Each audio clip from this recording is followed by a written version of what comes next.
दोस्तों आज की इस वीडियो में मैं आपसे बात करने वाला हूँ SIP के बारे में, यानी सिस्टमेटिक इन्वेस्टिंग प्लान के बारे में। दोस्तों SIP एक बहुत ही पावरफुल कंसेप्ट है। जिसे ये कंसेप्ट समझ में आ गया वो अपने शेयर मार्केट के करियर में बहुत आगे जा सकता है। यहाँ पे आप एक म्यूचुअल फंड कंपनी को एक इंस्ट्रक्शन दे रहे हैं कि आप एक पर्टिकुलर अमाउंट एक स्पेसिफिक डेट पे म्यूचुअल फंड में इन्वेस्ट करना चाहते हैं। जैसे कि मेरी 2500 की SIP अपने आप हर महीने इन्वेस्ट हो जाती है। दोस्तों जैसे हम स्टॉक मार्केट में या फिर शेयर मार्केट में इन्वेस्ट करते हैं, लेकिन वो तभी करना चाहिए जब हमें उसका पूरा नॉलेज हो। और ऐसे कई सारे लोग हैं जिन्हें शेयर मार्केट का ज़्यादा नॉलेज नहीं है। यहाँ पर दोस्तों काम आती है SIP। जैसे आपने एक कंपनी पे 1000 रुपये का निवेश करा जिसकी NAV 10 रुपीज़ है, तो उस कंपनी के आपको 100 यूनिट मिलेगी। और जब आप बाहर निकलना चाहें, यानी कि जब आप अपने उस यूनिट को बेचना चाहते हैं, तो उस यूनिट की मार्केट वैल्यू पे आप सेल कर सकते हैं और उस पर जितना प्रॉफिट होगा वो आपका होगा। अब आप में से कई लोगों के मन में ये सवाल आ रहा होगा कि NAV क्या है।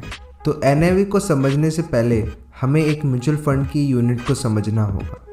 जैसे शेयर मार्केट में कंपनी अपने शेयर को एक शेयर में बेचती है, वैसे ही म्यूचुअल फंड को यूनिट के अनुसार खरीदा और बेचा जाता है। मान लीजिए म्यूचुअल फंड 10,000 करोड़ का है, तो क्या हम पूरा म्यूचुअल फंड खरीद सकते हैं? नहीं।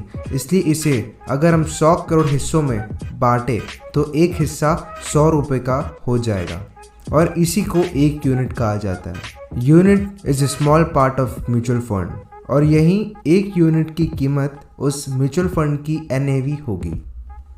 दोस्तों अब हम बात करेंगे कि SIP का बेनिफिट क्या होता है। दोस्तों SIP का जो मेन बेनिफिट है वो ये है कि ये 100 रुपये से चालू होती है, यानी कि एक स्टूडेंट जो अपनी पॉकेट मनी को सेव करता है वो भी सिर्फ 100 रुपये से अपनी पहली SIP चालू कर सकता है। दूसरा जो मोस्ट इम्पॉर्टेंट बेनिफिट है SIP का वो ये है कि हमें बार बार मार्केट को ट्रैक करने की ज़रूरत नहीं पड़ती है।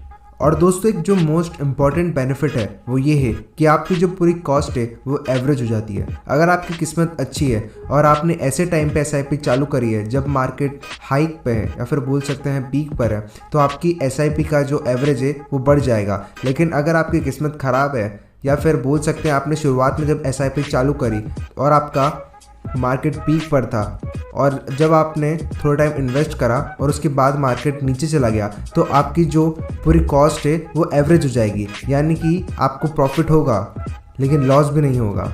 मीन्स वो एवरेज हो गई है।